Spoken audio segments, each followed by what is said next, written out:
Não é ótimo quando você está no computador ou no celular e tudo que você vê é exatamente o que estava querendo? No YouTube, as músicas que você mais curte, nas plataformas de streaming, aparecem os gêneros de filmes e séries que você mais gosta. E o seu feed, então? Tá lá, cheio de opiniões iguais à sua e de pessoas que pensam igual a você. É que isso, na verdade, não é uma grande coincidência. É o algoritmo em ação. Mas afinal, o que é esse algoritmo? Pense nele como um filtro. Através da sua navegação nas plataformas, você deixa rastros que acabam contando para ele o que você gosta, seus hábitos de consumo e assuntos favoritos. Assim, aprendendo seus gostos e preferências, ele vai cada vez mais dando destaque e direcionando os tipos de mensagem e conteúdo com que você tem afinidade. É claro que tudo isso é muito cômodo, certo? Mas também pode ser muito perigoso. Você tem que se ligar no outro lado dessa história. O algoritmo também pode ser uma forma de te colocar em uma bolha, pois direciona o seu conteúdo de uma forma que você fica fechado e sem ser exposto a diferentes pontos de vista e assuntos diversos. O que acontece na sua timeline não é o mundo todo, mas sim uma parte dele. É preciso atenção e equilíbrio. Assim como você procura um prato equilibrado com cores, sabores e fontes de nutrientes diferentes, que tal aplicar isso na sua busca por informação? Que tal compor uma dieta informacional de conteúdos diversos com diferentes horários sobre um determinado assunto? Ao ler uma notícia, você deve buscar por outros pontos de vista, fontes e assuntos relacionados. Existem alguns veículos de informações, como sites, revistas, que defendem ideologias e perspectivas. Sendo assim, em suas reportagens, notícias ou matérias, a informação acaba sendo apresentada de uma forma que, implicitamente ou explicitamente, pode ser alterada de acordo com o que a fonte defende ou não, aplicando recursos textuais empregados como meio de persuasão, imagens, fotografias, construção das manchetes e etc. Ok, vamos ver como isso acontece.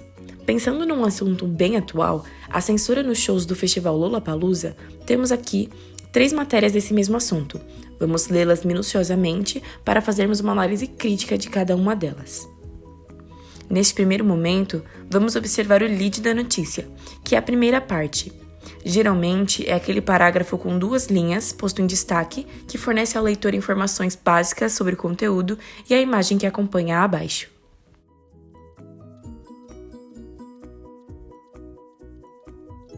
Então vamos à primeira notícia.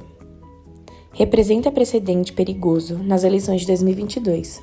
Aponta a Comissão Eleitoral da OAB sobre a censura no Lollapalooza. A gente consegue ver que, primeiramente, o lead é uma fala de um órgão, que é a Comissão Eleitoral da OAB sobre as eleições, e só depois que cita a censura.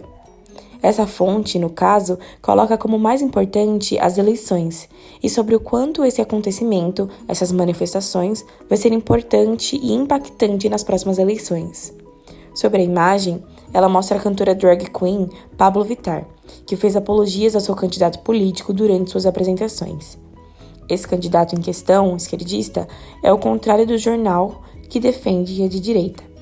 A imagem de péssima qualidade, que na verdade é uma captura de tela da transmissão do canal Multishow, é bem chamativa e esclarecedora, que mostra Pabllo Vittar, uma das artistas que participou dessa censura, que inclusive não é uma artista que o povo de direita geralmente simpatiza. E já também mostra como foi esse apoio que o candidato recebeu.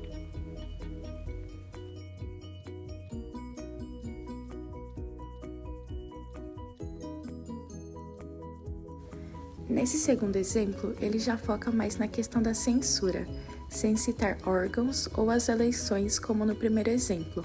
Então, o principal aqui é a censura, a proibição de política no festival. Sobre a imagem mostra a cantora Anitta, uma das cantoras que também participou e fez manifestações políticas no Lolla.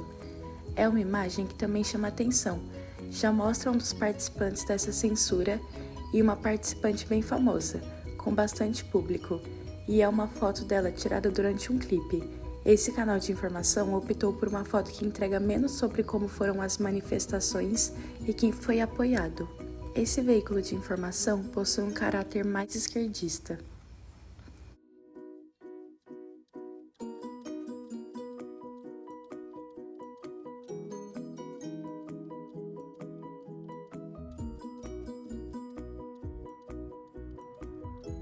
Nesse outro site de notícias, vemos também que o lead é mais relacionado às eleições, sobre como vai impactar também, principalmente sobre a participação jovem.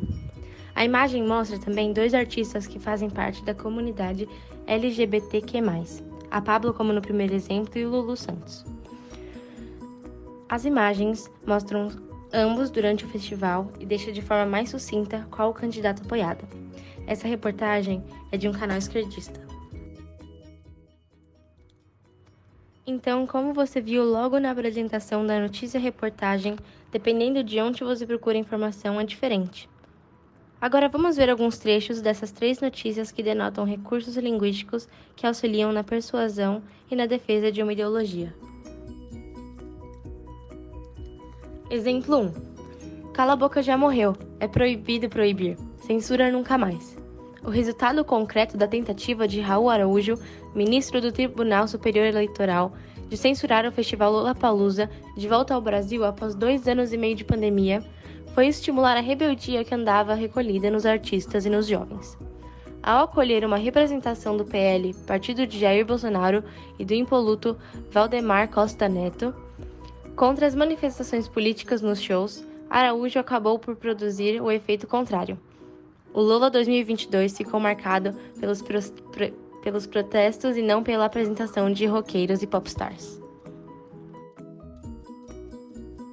Esse primeiro exemplo já é mais agressivo, né? No trecho, cala a boca já morreu, é proibido proibir, censura nunca mais. E deixa bem explícito também o seu ponto de vista, que é contra a censura, além de citar o nome do atual presidente. Esse texto está associado à última imagem e lead que foi analisado. A proibição de manifestações políticas no Festival Lollapalooza causou revolta no meio artístico. Cantores e artistas se pronunciaram ao longo deste domingo contra a decisão do ministro Raul Araújo do Tribunal Superior Eleitoral, que atendeu a um pedido do Partido Liberal e definiu multa de 50 mil para quem infringir a determinação. Entre os famosos, o consenso é de que há uma censura em curso. Esse texto também fala mais da censura, mas dá destaque no meio artístico. A revolta que foi mobilizada no meio, os cantores que se pronunciaram e também destaca o valor da multa. Esse é o texto da segunda notícia apresentada, a que mostrava a imagem da cantora Anitta. Com a repercussão negativa da decisão preliminar que proibia qualquer manifestação política no Festival Lollapalooza sob pena de multa de 50 mil reais, o ministro Raul Araújo do Tribunal Superior Eleitoral, TSE, revogou a própria liminar em que mandou censurar os atos durante o festival. No entanto, a medida pode trazer sérias consequências para o período eleitoral de 2022, principalmente na disputa do cenário nacional com a polarização entre o presidente Jair Bolsonaro e o ex-presidente Lula.